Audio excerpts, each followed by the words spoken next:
L'eau, c'est source de vie. Notre corps en est constitué, les végétaux en sont constitués. C'est indispensable, c'est comme l'air. Indispensable et qui est pourtant pas inépuisable. Comme c'est une ressource en quantité limitée, c'est ça aussi qui crée les conflits. Pour moi, l'eau, c'est un bien commun de l'humanité. Pour moi, l'eau n'appartient à personne. Pour moi, l'eau devrait être accessible à tous. Representa la misma expresión del ser humano en el planeta. En parallèle et en contre-offensive du 6e Forum mondial de l'eau, ce forum alternatif se veut forum des luttes et des solidarités, forum des expériences et des alternatives responsables, équitables, durables, et forum des arts et des idées humanistes avant tout.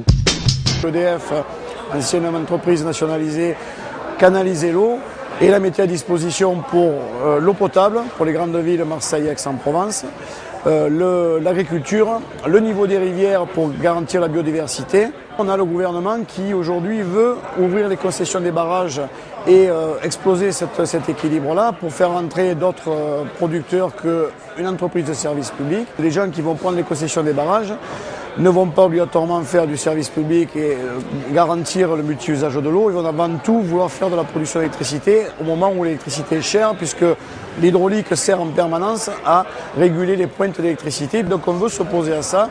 Et donc on voulait être présent sur le forum pour poser ces questions-là, à la fois sur l'aspect énergie renouvelable que représente l'hydroélectricité, à la fois projet de société et à la fois défense sociale, puisqu'on est aussi des activités sociales des électriciens et gaziers et qui sont largement concernés par ces questions-là, puisque si on ouvre les concessions de barrage, il va y avoir des problèmes sociaux qui vont être posés.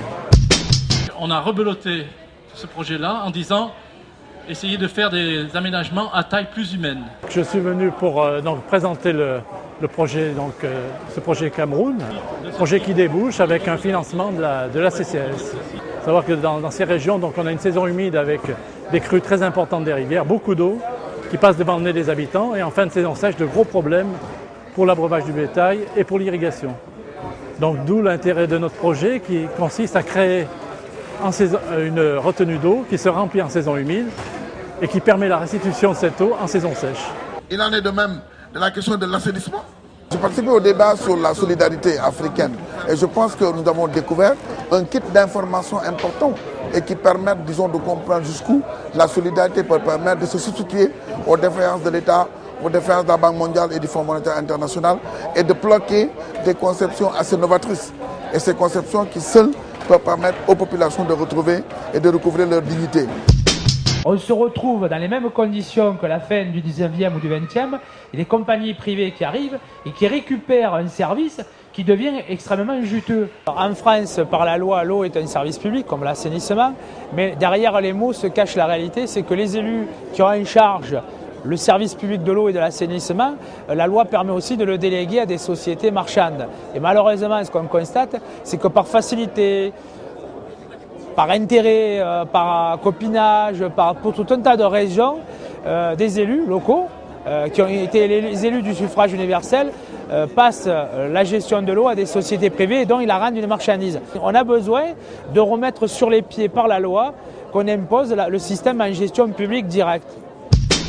Toutes les petites agricultures qui sont différentes doivent avoir un accès à l'eau pour assurer la viabilité de leurs plantes, de leurs troupeaux, parce que les petits paysans du monde ont aussi besoin d'eau. Il n'y a pas que les grands investisseurs qui vont faire de la canne à sucre ou des champs de soja qui ont droit à l'eau. On doit permettre aux communautés paysannes, rurales, de se réapproprier, de continuer à gérer l'eau comme elles le font de façon traditionnelle.